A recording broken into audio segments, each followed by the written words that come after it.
Neil from Essex here to share a little bit of an adventure that I've been having here recently. I shared a couple of weeks ago that I recently picked up some equipment from a equipment auction where container loads of stuff from China are showing up and can be picked up on some of these auctions for really low prices. And I'm going to have some things to share about a couple of these pieces, but the first ones that we're going to talk about are these pallet forks back here.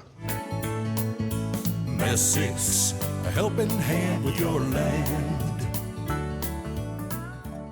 So before we get started in me pointing out the issues that I'm having with these forks, I should talk about my biases here first. I'm an equipment dealer. I sell about 200 different lines of equipment. I can get pallet forks from about 6 different companies. What I'm going to pick apart here on these is to my own personal financial benefit, and we should put that bias out there. I am the least unbiased person that you're going to find when it comes to these things because I have every incentive in order to talk them down. But I'm going to show you a couple of things here that I think anyone can agree are pretty major problems.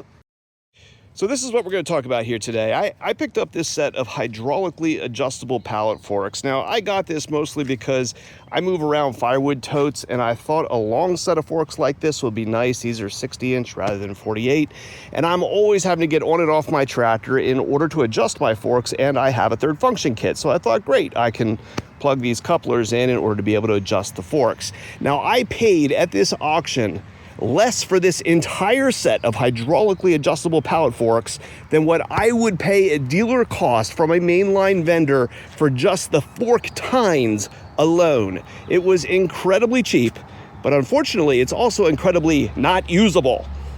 So first up here, the fork tines. Now, I should point out, when you buy stuff off of auctions, it's often at your own risk, right? And I bought these things online. I didn't show up at the actual auction in order to make these purchases, and maybe I would have picked up on some of these things in the moment, but when they showed up here, I didn't have an opportunity to really see them beforehand. You're gonna notice here when you go through to adjust these and set these things up, that these forks go into these 2 holes here on these cylinders in order to move back and forth. One pin sits above the other. But looking here on the back of the forks, these 2 things are in line with each other. One of these should be staggered down in order to go into that other cylinder. So as these stand here today, I am completely unable to put them onto the cylinders. I guess what I would need to do is take these back into the shop and grind this off somehow, move this down and get it re-welded, but it's gonna be a significant chunk of work to get that going. Now looking here in the fork frame itself, if you look at these cylinders closely, you're gonna notice that this fitting right here is contacting this eye on the cylinder. And for me to be able to rotate this, well, I can't because this fitting is in the way. That's because this lower cylinder is installed upside down from the factory. This should be flipped so the hoses are coming out the bottom. Now, I can do that easily enough by removing those bolts back there, but obviously I've got some quality control issues in assembly.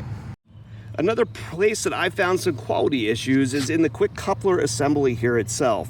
Now, standards in these quick couplers can be a bit of a mess, particularly when it's coming from imported implements. And to be completely clear with you, we have returned some weldments and stuff to major line manufacturers because these dimensions are sometimes not perfect out of all weld shops.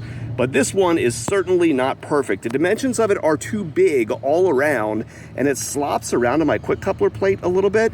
But more problematic than that is that the whole thing is twisted just a little bit so that when I put it on my quick coupler, my pins are only catching at the tips here at the back and not catching the entire coupler. That brings me a little bit of concern in busting the tips off the bottom of my quick coupler pins. We see that happen when the pins don't fully engage.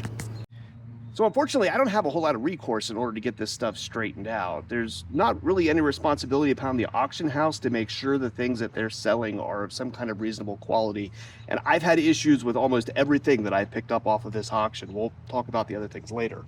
The forks, though, when I looked at the bottom of them, there's actually an email address and stuff on here at the bottom for contact information. So about a week ago, I snapped a bunch of pictures here of the problem, asked a bunch of questions, fired off an email, and you might not be surprised to learn that I have gotten no response. So unfortunately, there's not a whole lot I can do about the condition that these things are in. If I'm learning anything from this experience so far, the forks and the excavator and the planter and the stand-on track loader, the couple of things that I've gotten here that I haven't told you about at this point, every one of these things is a project. Not a single one of them so far has been a piece of equipment that I could reasonably take out and go do a job with. If you're looking for something to buy as a project, if you can cut and you can weld and you can modify and you can take your time on the weekends in order to make all that stuff happen, this kind of stuff does represent a compelling value, right? Enough that I went and picked a couple of things up for myself thinking I could throw them here in my backyard. But it has not worked out that way for me so far. Every one of these things is a project that I'm going to have to pull into the shop and spend more money trying to correct in order to make this stuff functional, wiping out the savings that I would have gotten by buying these things in the first place. So, there's a whole lot of sayings out there for being penny cheap, dollar foolish, whatever you want to call it. And I made the mistake of doing some of that myself. So just want to let you know where my experience with these things are going. Again, out there, I sell name brand stuff. Talking this stuff down is to my benefit. Know who I am.